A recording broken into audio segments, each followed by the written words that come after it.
If you're honest, it may already feel familiar.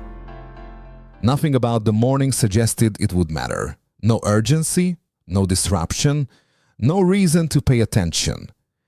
It was early, before the day had fully decided what it would require of her. The kitchen was dim, filled with that brief blue light that exists only before sunrise. She stood barefoot on the cold floor, waiting for the kettle to boil.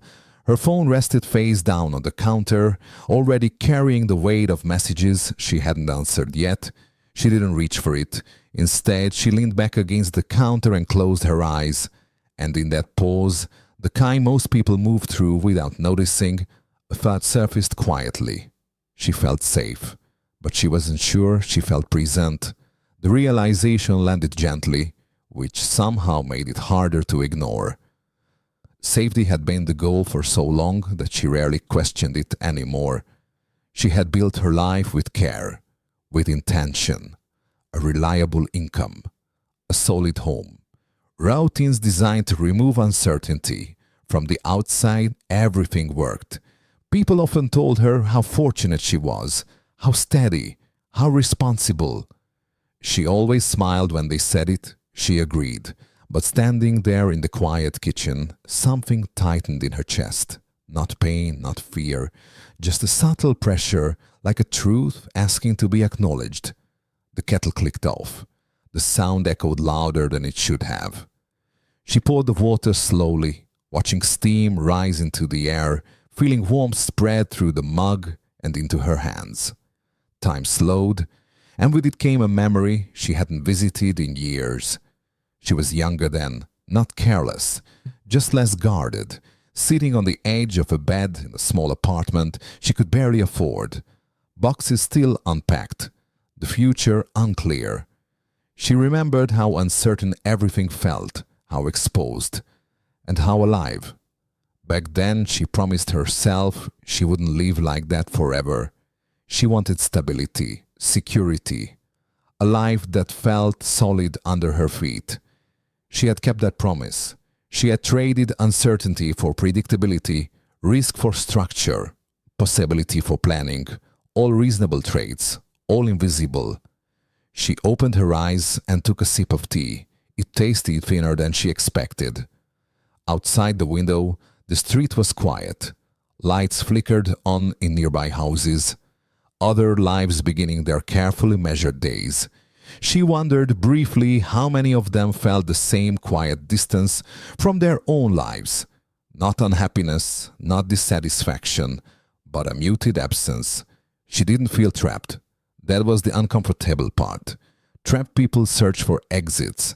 She had built a home, and yet something essential felt postponed. She glanced at the clock. There was time. There was always time. And still she felt late. Late to something she couldn't name. She carried her mug to the dining table and sat down, wrapping her hands around it. The table was solid wood, heavy, reliable. She remembered choosing it years ago because it would last, because it made sense. And suddenly she wondered how many other choices in her life had been made for the same reason: jobs, commitments, relationships, versions of herself. Lasting had quietly replaced living. The thought didn't accuse her, it didn't demand change, it simply stayed. She realized how often her days unfolded on autopilot. Yes, because it was expected. No, because it was safer. Later, because now would disrupt the balance. Small decisions, silent ones. Each one harmless on its own. Each one taking a little time with it, not wasted time. Spent time, spent protecting stability. She stood and rinsed her mug at the sink. The water ran too hot. She adjusted it, watching her breath briefly fog the glass. She thought about how carefully she managed risk, emotionally, financially, socially. How rarely she allowed herself to choose something that might unsettle the structure she had built. And in that moment, a quiet truth surfaced, steady, undeniable. The life she had designed to protect her was also quietly editing her future. She hadn't noticed when it started. No one ever does. You don't feel the cost at the moment of choice. You feel it later, when certain paths no longer feel available. She reached for her phone, then stopped. Just for a moment longer. She stood by the window again. Morning had fully arrived now, the sky lighter, the day ready. She felt a soft sadness, not sharp enough to hurt, not heavy enough to overwhelm. It was the sadness of recognizing time, how easily it moves, how gently it disappears inside comfort. She wasn't afraid of losing what she had. She was afraid of never questioning it. She took a slow breath and let it settle in her chest. She didn't make a decision that morning. She didn't need to. That in itself felt new. For most of her life, decisions had been her way of staying ahead, choosing early, choosing carefully, choosing what reduced uncertainty. Decisions were how she stayed in control. But this moment didn't ask for control. It asked for presence. She stayed where she was, phone still in her hand, not yet awake, not yet absorbed by the day. The room felt different now, not changed, just noticed. The faint hum of electricity behind the walls, the weight of the chair beneath her, the simple fact that time was moving, whether she directed it or not. Awareness settled slowly, like something heavy finding its place.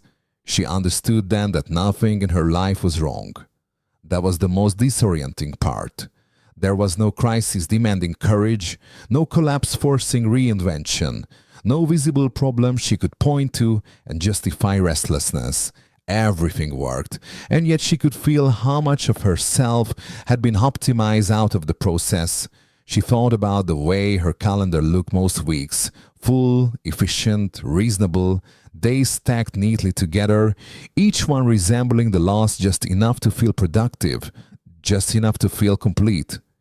She wondered when she had stopped leaving space for days that didn't make sense yet, moments that weren't immediately useful, time that wasn't justified by outcome.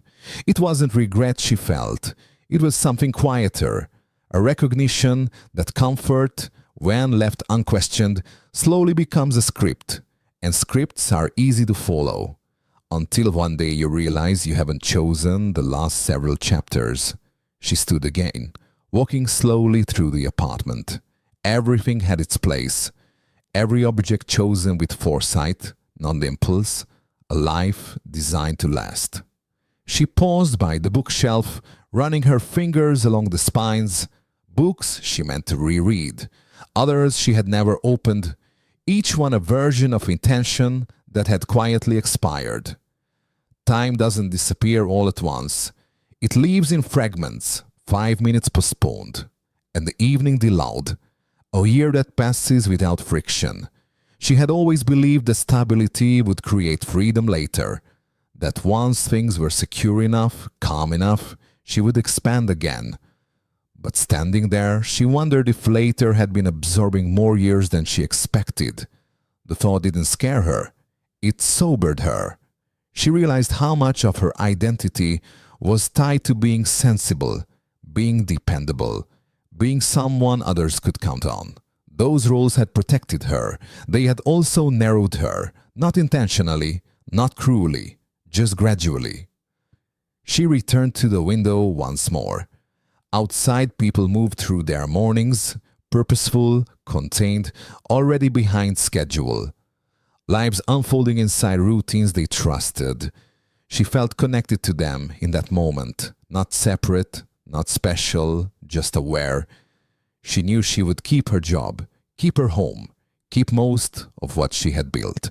This was not a breaking point. It was something more subtle, a shift in how carefully she would listen to herself moving forward. How often she would ask whether a choice was protecting her, or simply preserving what was familiar. She didn't need answers yet. Questions were enough. Good questions have weight. They slow you down. They stay with you long after the moment passes.